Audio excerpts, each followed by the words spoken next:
অর্থাৎ নামাজে মুহ করনা, মুখ ফিরানো বা মুখ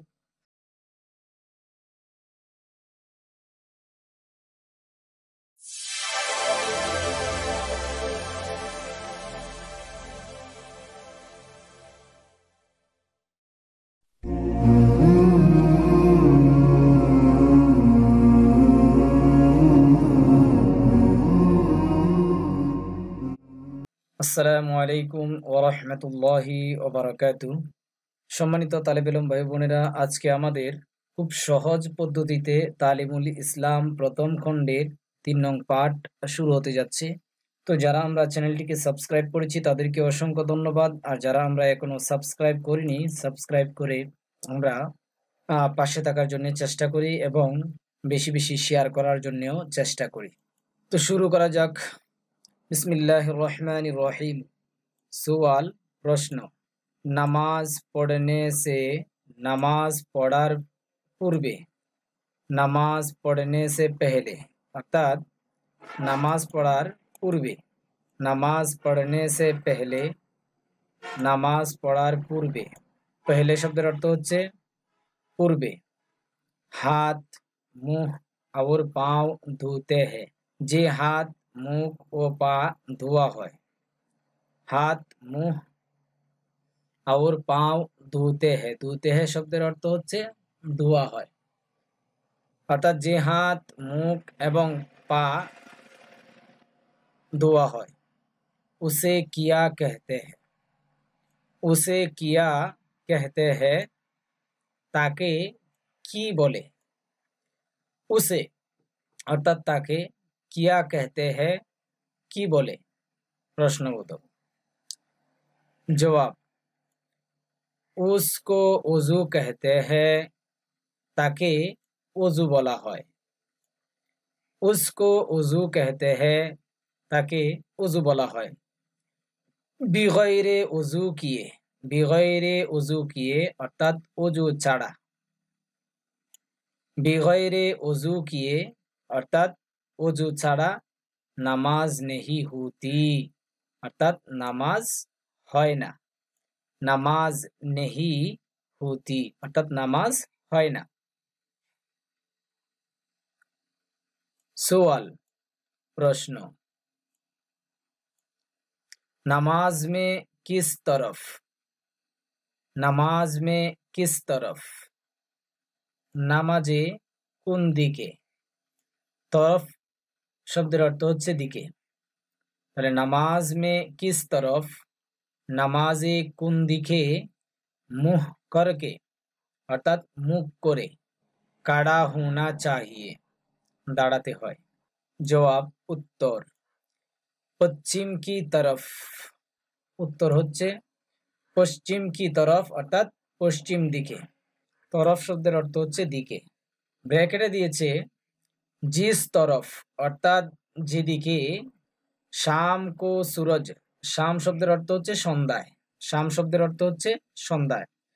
সুরজ শব্দের অর্থ হচ্ছে সূর্য, যা কর অর্থাৎ গিয়ে, চুপ যাতা হ্যায় অর্থাৎ অস্ত যায়, চুপ যাতা হ্যায় অর্থাৎ অস্ত যায়। তাহলে পশ্চিম কি তরফ অর্থাৎ পশ্চিম দিকে, জিস তরফ যেদিকে, শাম কো সন্ধ্যাবেলায়, সুরজ যা কর সূর্য গিয়ে, চুপ যাতা হ্যায় অর্থাৎ অস্ত যায়। শাম শব্দের অর্থ হচ্ছে সন্ধ্যা, আর সুরজ শব্দের অর্থ হচ্ছে সূর্য। চুপ যাতা হ্যায়, চুপ যাতা হ্যায় এটার আসল অর্থ হচ্ছে লুকিয়ে যায়। এখান থেকে অর্থ হচ্ছে সূর্য অস্ত যায়। আচ্ছা, सवाल प्रश्न, पश्चिम की तरफ मुह करने का क्यों हुक्म दिया गया, अर्थात पश्चिम दिके मुह करने का, मुख करार, हुकुम क्यों हुकुम दिया गया निर्देश दिया हलो केन। তাহলে পশ্চিমের দিকে মুখ করার জন্য কেন আদেশ করা হলো। জবাব, উত্তর মক্কা মুআজ্জামা মে, মক্কা মুআজ্জামায়, मक्का मुअज़्ज़मा में अर्थात मक्का मुअज़्ज़माय खुदा ताला का অর্থাৎ আল্লাহ তাআলার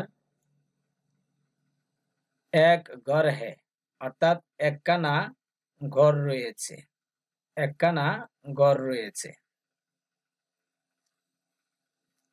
जिसे काबा कहते हैं, जिसे যাকে বা তাকে কাবা বলা হয়, কাবা कहते हैं অর্থাৎ কাবা বলা হয়।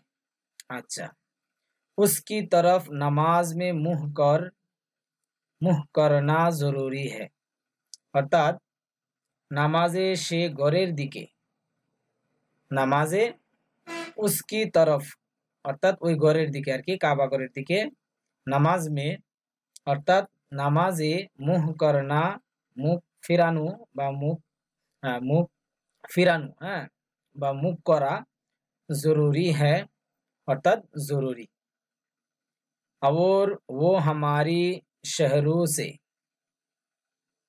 আর সেটি और वो থেকে উদ্দেশ্য হচ্ছে ওই কাবাঘর, और वो আর উহা অর্থাৎ ওই কাবাঘর हमारे शहरों से हमारे शहरों से অর্থাৎ আমাদের দেশ থেকে, অর্থাৎ আমাদের দেশ থেকে, हमारे शहरों से অর্থাৎ আমাদের দেশ থেকে বা শহর থেকে, পশ্চিম কি তরফ है অর্থাৎ পশ্চিম দিকে অবস্থিত।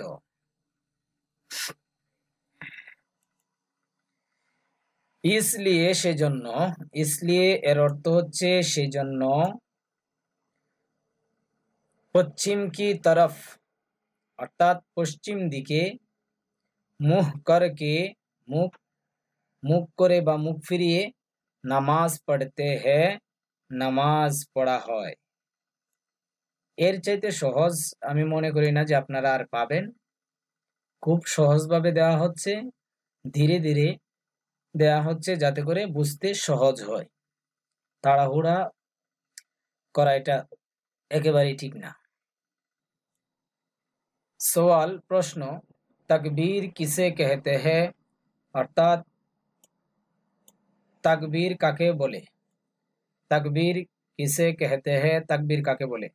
जवाब, जब नमाज के लिए काड़े होने लगते हैं, নামাজে দাঁড়ানোর সময়, নামাজ শুরু করার আগে, जब नमाज के लिए काड़े हो, বাংলা অর্থটা আমার তেমন পছন্দ হয় না নোটের মধ্যে, এখানে অর্থটা এরকম হবে, जब नमाज के लिए काड़े होने लगते हैं, যখন নামাজের জন্য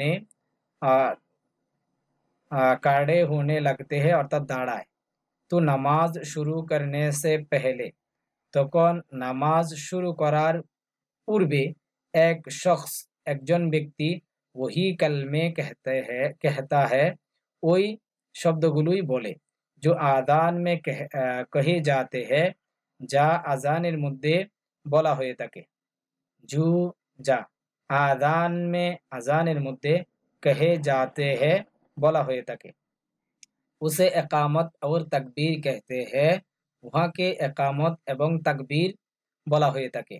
তাকবীর মে হাইয়া আলাল ফালাহ কে বাদ, তাকবীরের মধ্যে হাইয়া আলাল ফালাহ এর পর, কদ কামাতিস সালাহ, কদ কামাতিস সালাতু, দু মর্তবা দুইবার, আযান কে কলমোं से ज्यादा कहा जाता है, আযানের শব্দগুলোর চেয়ে বেশি বলা হয়ে থাকে।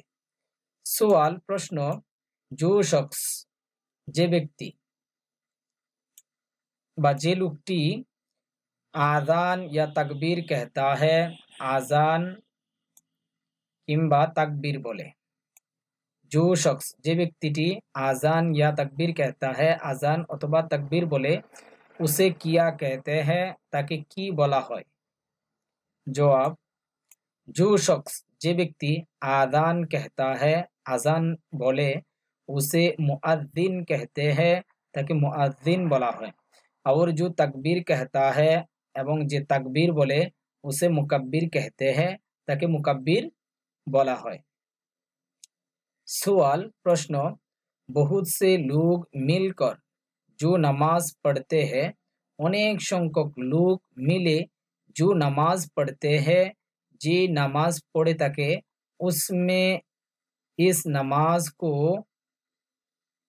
इसमें उस नमाज को और नमाज पढ़ाने वाले को और नमाज पढ़ने वालों को क्या कहते हैं? अर्थात अनेक संख्यक मानुष मिले जे नमाज पढ़े उसमें उस नमाज को अनेक लोग एकत्रे मिले जे नमाज पढ़े से नमाज के जे नमाज पढ़ाए अनेक लोग एकत्रे मिले मिले जे नमाज पढ़े से नमाज के जे नमाज पढ़ाए। अच्छा, बहुत से लोग मिलकर जो नमाज पढ़ते हैं, अनेक संख्यक लोग मिले जे नमाज पढ़े उसमें अर्थात से नमाज के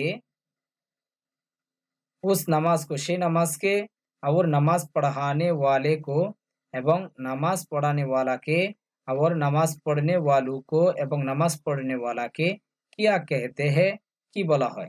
जवाब उत्तर बहुत से आदमी मिलकर अनेक संख्यक मानुष मिले जो नमाज पढ़ते हैं, जे नमाज पढ़ा है उसे जमात की नमाज कहते हैं, वह के जमातेर नमाज बोला है। और नमाज पढ़ाने वाले को एवं नमाज पढ़ाने वाला के इमाम और उसके पीछे नमाज पढ़ने वालों को एवं उहार पीछने नमाज पढ़ने वाला के मुक्तादी कहते हैं। अर्थात नमाज पढ़ाने वाला के इमाम बोले एवं तार पीछने नमाज पढ़ने वाला के मुक्तादी बोला हुए ताके। सवाल प्रश्न, अकेले नमाज पढ़ने वाले को क्या कहते हैं? अर्थात अकेले नमाज पढ़ने वाले को क्या कहते हैं? अर्थात एका नमाज आदायकारी जे लोग एका नमाज पढ़े ताके की बोले? जो लोग अकेले नमाज पढ़ने वाले को एकाएकी नमाज पढ़ने वाला के क्या कहते हैं कि बोला है? जवाब उत्तर अकेले नमाज पढ़ने वाले को मुनफरिद कहते हैं। अर्थात अकेला नमाज पढ़ने वाला के मुनफरिद कहते हैं, मुनफरिद बोला है। सवाल प्रश्न, जो मकान खास नमाज पढ़ने के लिए बनाया जाता है, जो मकान जे स्थान खास विशेष करे नमाज पढ़ने के लिए नमाज पढ़ार जन्ने बनाया जाता है बनानो है और उसमें जमात से नमाज होती है एवं हर मध्य जमातेर साथे की नमाज है, उसे क्या कहते हैं ताके की बोला है? जवाब उसे मस्जिद कहते हैं, ताके मस्जिद बोला है। इंशाअल्लाह परवर्तीते मस्जिद में जाकर क्या करना चाहिए, मस्जिदे गिয়ে কি করা উচিত, এখান থেকে ইনশাআল্লাহ পরবর্তীতে 4 নং পার্ট শুরু হবে। ওকে, আসসালামু আলাইকুম ওয়া রাহমাতুল্লাহি ওয়া বারাকাতুহু।